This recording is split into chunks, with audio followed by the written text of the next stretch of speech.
এবার খেয়াল করেন, শোনেন, হেদায়েত কোনোদিন লাঠি দিয়ে হয় না, কথা কয় না। হুদাল্লিল মুত্তাকিন, হেদায়েতের মালিককে। আরো জোরে, নবীজি।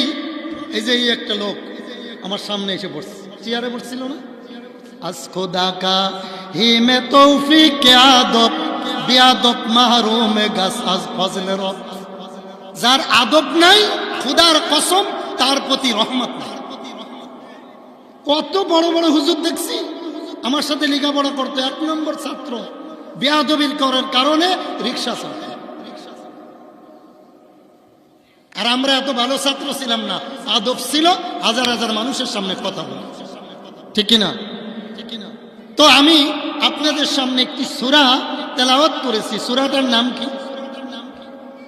সূরাতুল ফাতিহা। নাম কি? আরো জোরে কোন? দেখুন, আপনারা রাগ করবেন না, আমি একটু বেশি কথা বলবো, আমি তো মেহমান। আর রাগ করলেও সমস্যা নাই, মাইকেতে নেমেই আমি ভাগবো, আমার পাইতে নয়। তো এই সূরা ফাতিহা, এখানে আমি যদি এক এক করে দাঁড় করাই, তা আপনি সূরা ফাতিহা বলেন তো, খোদার কসম শতকরায় 80 জনের সহি হইত না। কতক্ষণ না? আরো জোরে কোন? আমি মনে করি মাহফিল যারা করেন, মাহফিলের দাওয়াত দেওয়ার পরে হুজুরদেরকে বলে দিবেন, হুজুর আপনি এই সূরার আলোচনা করবেন, আপনি এই সূরার ওয়াজ করবেন, আপনি এই সূরার ওয়াজ করবেন। তাহলে হুজুরেরা আলটু ফালটু ওয়াজ করার কোনো সুযোগ পাইত না। কতক্ষণ? লেখে তাফসিরুল কুরআন মাহফিল, তাফসিরের তও নাই, তুফাজ্জল হোসেন বৈরাবীর মতো কয়েকজনের হরিংয়ের ওয়াজ করে হুজুরে যায়, যাওয়ার সময় 60,000। কত? কথা কয় না, কত? 60। আরো 30,000 আগে, কথা কয় না।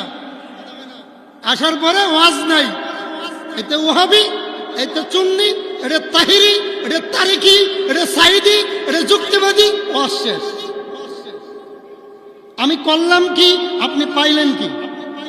কথা কন না, একটা কথা কইবেন না, যে কথা কইবেন তে ওয়াজ করবো, আমি নিচে বসে শুনবো, অসুবিধা আছে? ওয়াজআলনা নাওমাকুম সুবাতা। আর ঘুম ও ইবাদত 12টার 1 মিনিট পরে ওয়াজ হবে না, কি কর? এই ওয়াজ দরকার নেই। তো সূরা ফাতিহা এটা হলো উম্মুল কুরআন, কুরআনের মা। সুবহানাল্লাহ বাড়িতে কই? আরো জোরে না, ফাঁকা দিয়ে না, আপনার লাগলে আপনি এনে যাবেন। তো উম্মুল কুরআন, কুরআনের